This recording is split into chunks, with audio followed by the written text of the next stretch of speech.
তো আজকে সকালে সোনুকে আমি দিতে এসেছিলাম, কারণ মায়ের শরীরটা খারাপ, তাই আসতে পারিনি। আর আমি একটু তাড়াতাড়ি এসেছিলাম। এখনও সেরকম বাচ্চা আসেনি, ওই 7-8 জন মতো এসছে আর আসছে সবাই। কারণ নিক ঘুমাচ্ছে, উঠে গেলে কাঁদবে, ওই জন্য একটু তাড়াতাড়ি দিয়ে চলে যাব বলে ওই জন্য। আর বাজারের ভেতরটা দিয়ে এলাম, তো এদিকে দেখলাম সবাই সবের দোকান দিচ্ছে, মানে এখনও গোছাচ্ছে। আর সকাল সকাল এই ফুলগুলো দেখে কি ভালো লাগছিল।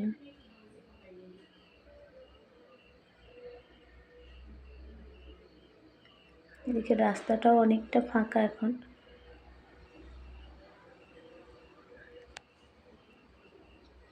তারপর সব গুছিয়ে স্নান টান করে এখানে ঠাকুরকে পুজো দিয়ে দিলাম।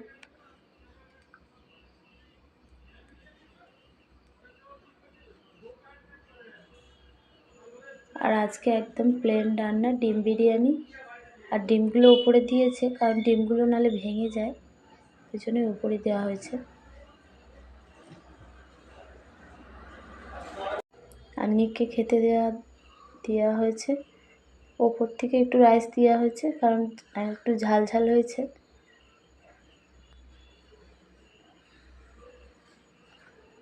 তারপর সন্ধ্যাবেলা সোনু কাজে টিফিন কিনে এনে দেওয়া হয়েছিল উইংস, তো এখানে বসে খেয়ে নিচ্ছে। আর আজকে রাতের খাবারও কিনে নিয়ে আসা হয়েছে, আজকে গ্রেভি চাও।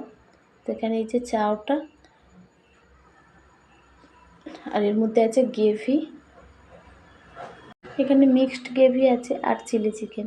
আর আজকে এখানেই শেষ করছি, দেখা হবে আবার পরের ব্লগে।